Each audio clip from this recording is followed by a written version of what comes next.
So I want to make a horse lead for my wife, who loves riding horses.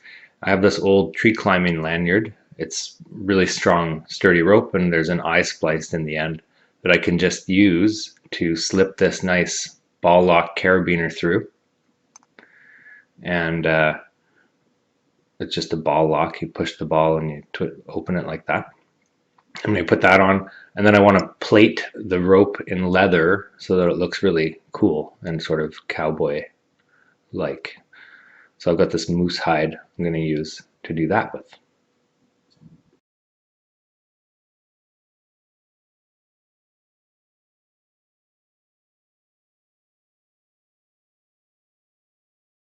This is just hand cut, like I just cut it with scissors, moose hide, so it's not really carefully cut into strips. They're basically strips. And soak them in water, get them really wet. That helps when you start plating. When it dries, it gets it really tight and it really locks it all together. So I'm going to do that, so wet them all.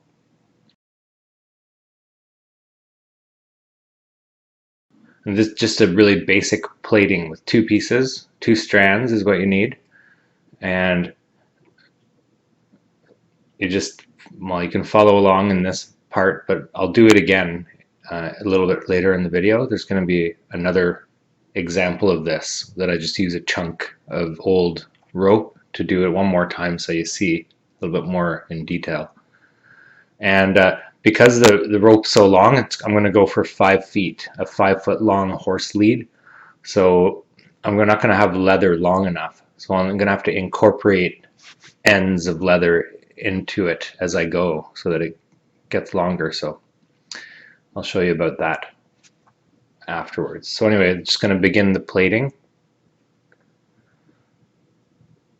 And it's just a basic left over right kind of thing. You put one side, you take one side and wrap it around, and it comes out between the two on the opposite side. So you pull it out between the two, and then you fold it over the bottom one, and it creates that plate. And then you just do the same thing with the opposite side, and you invert them back and forth.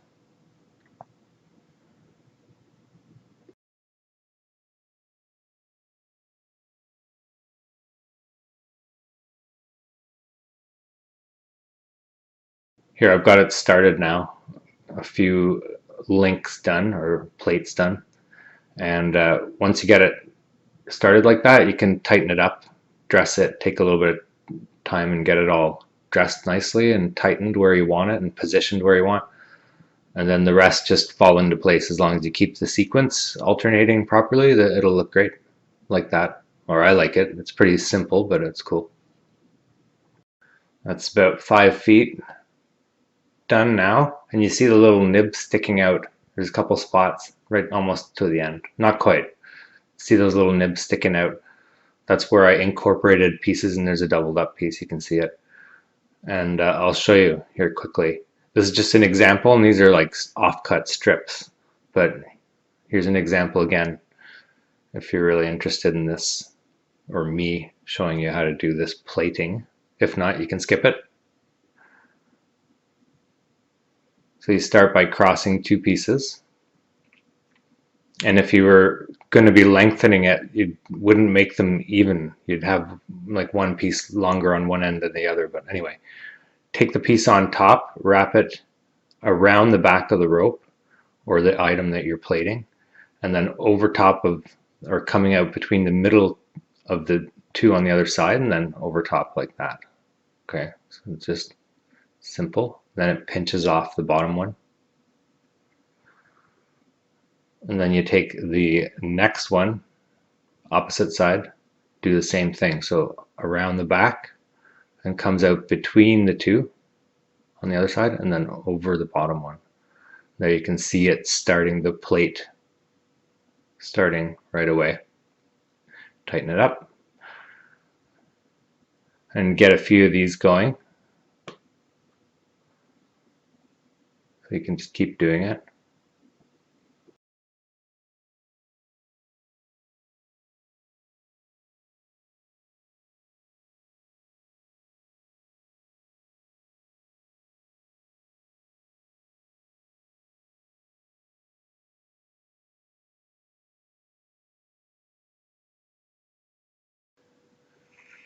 You see here, the pattern goes over and before it went under the piece. So you can check always, because if you do it, if you make a mistake, they'll either both be going over or both be going under beside each other, you know? So you can always check to make sure you have over, under pattern like that.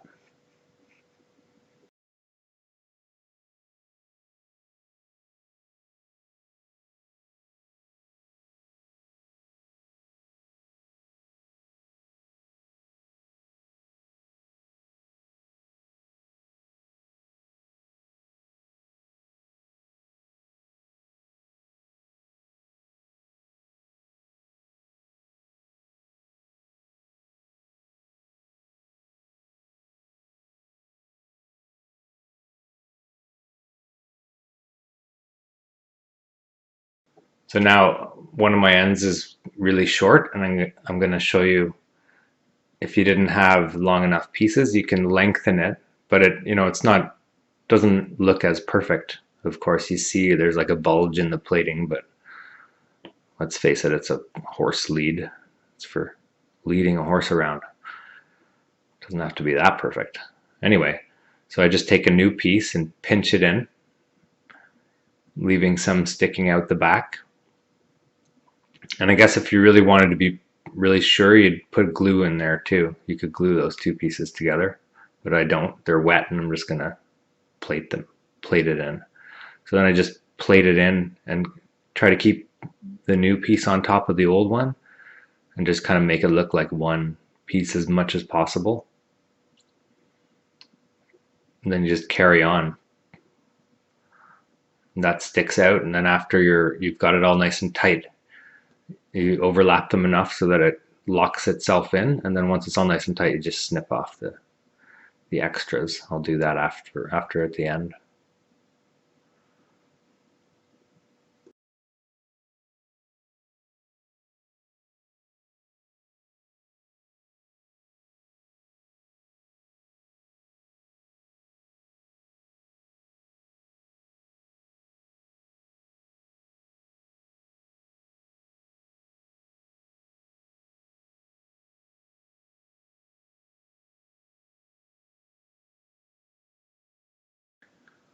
So now I have another end that's short, so I can just repeat that process. Keeping in mind these are just scraps, so they're not even widths or anything. It's just what I had left lying around. So that's a really thin, skinny one, but it would normally be the same width as the other. This one I'll leave a long overlap and cut it off after.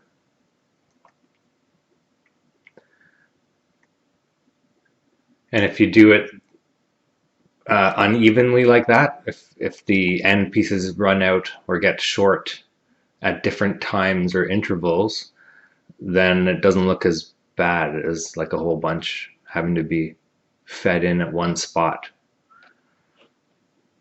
So this looks a little messy, but you get the idea. If you get the plating down, you just cut those off after. But you just plate over it and kind of tidy it up as you go, and you can make it look pretty good like that.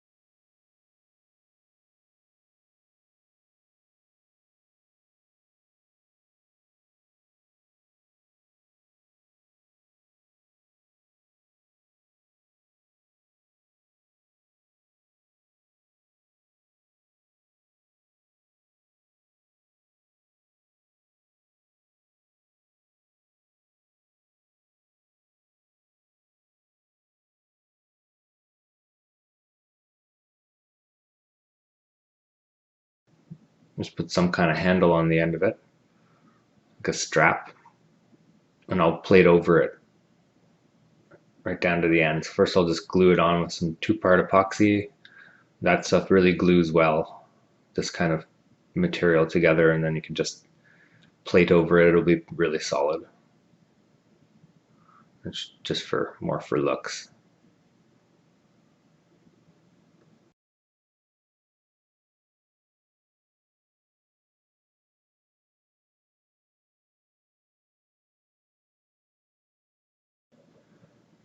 And done. And then at the bottom, I just took all the loose strands and I tied them. I like tied them all together into a bundle at the bottom, and got it mixed in. I used my epoxy glue that I had still wet from like the gluing the handle on, and I just put some glue in there, and then I'm going to wrap that little end in just a piece of leather and glue a nice little piece, finishing piece on like that, and then it's done. So I just used the same epoxy, the same two-part epoxy, and glued that end piece on. I also took that out, didn't show you that, but I took it out to my buffing wheel and put like a black buffing compound on it and buffed the leather too, just to make it rough and cowboyish. And there's the glue I used to make it kind of roughened up and burnish it a little bit. So it's supposed to look like that. The only thing now is I painted the end. The rope is blue, so I painted it with brown paint just to make it look more authentic. And you can see the scuff marks on the leather. It looks cool like that. But you can see the blue rope through this thing in spots. So I'm just going to painstakingly paint this, all the spots I can find. I'm going to paint them brown just to blend it in better. I mean, like I say, it's supposed to look, you can see there's like a bit of a thick spot there in the cord too, but that's going to be a strong horse lead anyway, and it'll look cool. And I'm just going to take beeswax now and burnish all of it again, like buff it all with a beeswax cloth, and it makes all the edges darker, and finish painting, and then it should be done.